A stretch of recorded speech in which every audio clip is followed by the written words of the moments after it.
আমি তো বলবো I want to openly say he is a not a she is not a writer. She is the one prostitute of the Bangladesh, not India, বাংলাদেশের মেয়ে। ও এক prostitute আছে, টাকা ও খরচা কে দিচ্ছে কোথায় থেকে? এত বড় 5 স্টার হোটেল আপনি বলছেন, তা আমাদের ক্ষমতা কিন্তু হয় না। একটা মহিলা যখন উন্নতি করে জীবনে বা কোনো ভালো জায়গায় যায়, বিদেশে যায়, চাকরি পায়, হোটেলে থাকে বা নিজের শখ পূরণ করে, তাকে কি আমরা এরকম বলতে পারি? যারা ভালো পথে চলছে, যারা পড়েছে IAS IPS, তার MBBS, আবারও মেয়েটা পড়েছে, তাদের যদি 4টে ছেলে বন্ধু থাকে, এমটেক আছে, কিন্তু জান না তার সঙ্গে আমার মেয়ের সঙ্গে দেখা করো, ও এমটেক ব্যাঙ্গালোর থেকে করেছে, বোরকা পরছে। आगे ऐसी जो बोलता अपनी अब बच्चा हो गया हम बुरका पहने, पहले हमें जाके बोले ओढ़नी ओढ़ने, लेकिन अभी तो ये हम अपना बोल रहा है। My one daughter but he is very intellectual and educated, तो वो তার তো সম্মান তো রাখতে হবে না, সম্মান। IPS আছে, IAS আছে, তার মেয়েও তো আছে, সব আপনি দেখছেন কিভাবে। কি বেরে বাবা, এ নিজের বললো আবার আমি হারাম। আমি অনেকের এর বইটা পড়েছি, আমার বাপকে আমার মাকে আমি বলতে পারবো না আমি একটা আমি মদ খাই, আমি খুব।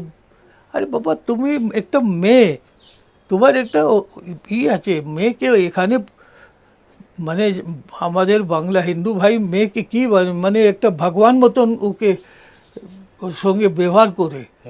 মেয়ে তো অনেক, বাংলাদেশের বড় বড় পড়ালেখা মেয়ে, তার নাম নিয়ে দুনিয়া কেন তো ঘোরাঘুরি করছে? তার মানে কিছু আছে, তার শয়তান আছে, তার তো পুরো দুনিয়ায় বলছে। আচ্ছা, এখানেও থাকছে তো কি হলো এখন? শুভেন্দু অধিকারী এ ভুল আছে, ওকে বোঝাবার জন্যে কে বলবে? আমার সঙ্গে তো বেশি আগেও আমাকে টিপু সুলতান মসজিদে ও 5 বছর TMCA ছিল, 5 বছর আমাকে শুভেন্দু অধিকারী মিষ্টি দিয়েছে, 5 বছর। আর ওর বাবু আমাকে, মানে আমি ওখানে জলসায় গেছি, তো এখন ও ও যে কথা বলতে না, ওর মনটা আমি দেখছি যে ওরা মন ওই রকম নয়, ও কিছু প্রেশারে। আপনি বলতে চাইছেন যে শুভেন্দু অধিকারী কোনো প্রেসারে তাসলিমা নাসরিনকে কলকাতায় এনেছেন? কোনো প্রেশারে বাই দি সেন্টার, যে এখানে নিয়ে আসো, তো ওর লাভ কি হবে? লাভ তো হবে না ওর লাভ কি হবে? হিন্দু ভোট দেবে না ও, যে বলিয়ে হিন্দু ভোট পাবো, তো ও তো পাবে না যদি। কিন্তু আপনাদের মধ্যেই কিছু মুসলিম আছে যারা তাসলিমা নাসরিনকে সাপোর্ট করে। আবার বলতে আপনাদের কমিউনিটির মধ্যে, ইসলামের মধ্যে, হ্যাঁ, কলকাতায়, পশ্চিমবঙ্গে বেশ কিছু মুসলমান আছে যারা তাসলিমা নাসরিনের সাপোর্টে কথা বলে। এটা তো ওর ইচ্ছা, যারা সাপোর্ট করছে 4টা শয়তান হবে না, তাহলে ভালো ভগবানকে কে দেখবে? 4টা शैतान तो भगवान का नाम पूरा करता। चंदा दो मस्जिद में, डांस करो होटल में, शेख भी खुश रहे शैतान भी नाराज ना हो। ये तो बहुत मशहूर शेर है। चंदा दो मस्जिद में, डांस करो होटल में। मस्जिद चंदा दो, होटल डांस करो, शेख भी खुश रहे शैतान भी नाराज ना हो। ऊपर वाला भी खुश है और भूत वाला भी। নাচ বলতে মানে কিরম নাচ বলছেন? মানে ডান্স, বন্ধু বান্ধবের সঙ্গে নাচ করা যাবে না?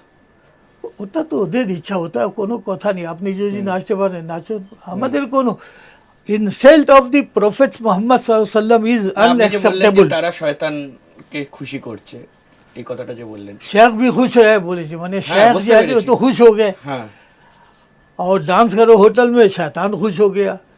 এটা তো আমি ডান্স করছি, শয়তান তো ডান্স করে ভাই। আপনাকে কীভাবে বোঝাবো যে শয়তান ডান্স করছে? আমরা যখন আল্লাহ আল্লাহ করি, शैतान आशे ऐसे है तुम ये क्यों कर रहा है, इधर ही करो। बहुत सी बातें जो बताया नहीं जा सकता, उसको महसूस किया जा सकता है। এই ইউনিফর্ম সিভিল কোড নিয়ে বিশেষ হ্যাঁ। কথা হয়। ইউনিফর্ম সিভিল কোড নিয়ে অনেকে বলছে যে এটা এই ভারত পাকিস্তান, তিনিও বলেছেন তসলিমা নাসরিন যে ভারত পাকিস্তান বাংলাদেশ এই দেশগুলোতে ইউনিফর্ম সিভিল কোড হওয়া উচিত, তাহলে মানুষের সুরক্ষা আরো বাড়বে।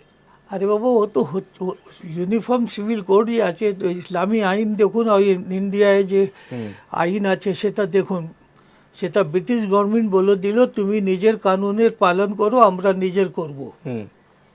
সেটা লেখা আছে, হিন্দু আপনার নিজের ধর্মে করো। তো এখানে তো এটা ইন্ডিপেন্ডেন্স কান্ট্রি আছে না, এখানে যার যে ইচ্ছা আছে করবে, কাউকে তো রোকা যায় না।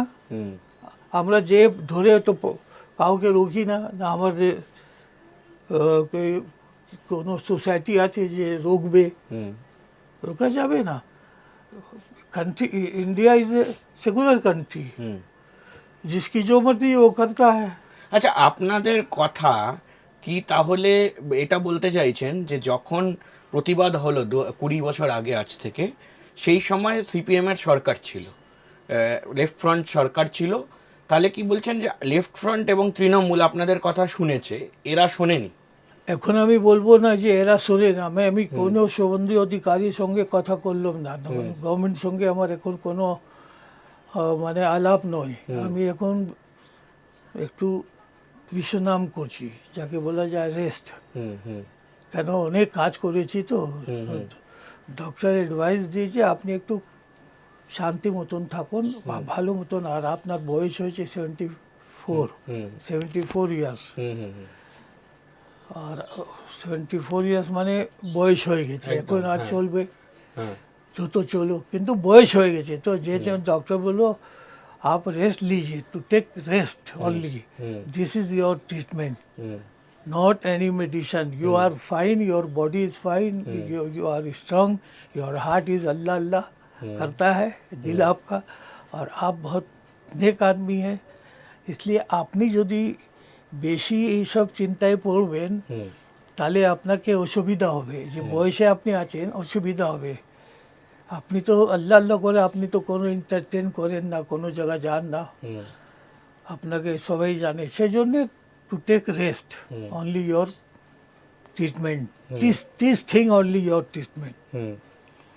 तो हम रेस्ट करता है, हम तो क्या 40 साल किया, 40 তো years। এবারে যে তসলিমা নাসরিন, তিনি কিন্তু মুসলিম মৌলবাদ যেটা রয়েছে সবাই বলে, সেটার বিরুদ্ধে বলেছেন, এবং তিনি বলছেন যে এরকম লেখক লেখিকা বা শিল্পীদের যেন এরকম সহ্য করতে না হয় কোনোদিন, যে এইভাবে এত বছর ধরে একটা জায়গা থেকে চলে যেতে হলো, কলকাতা থেকে চলে যেতে হলো।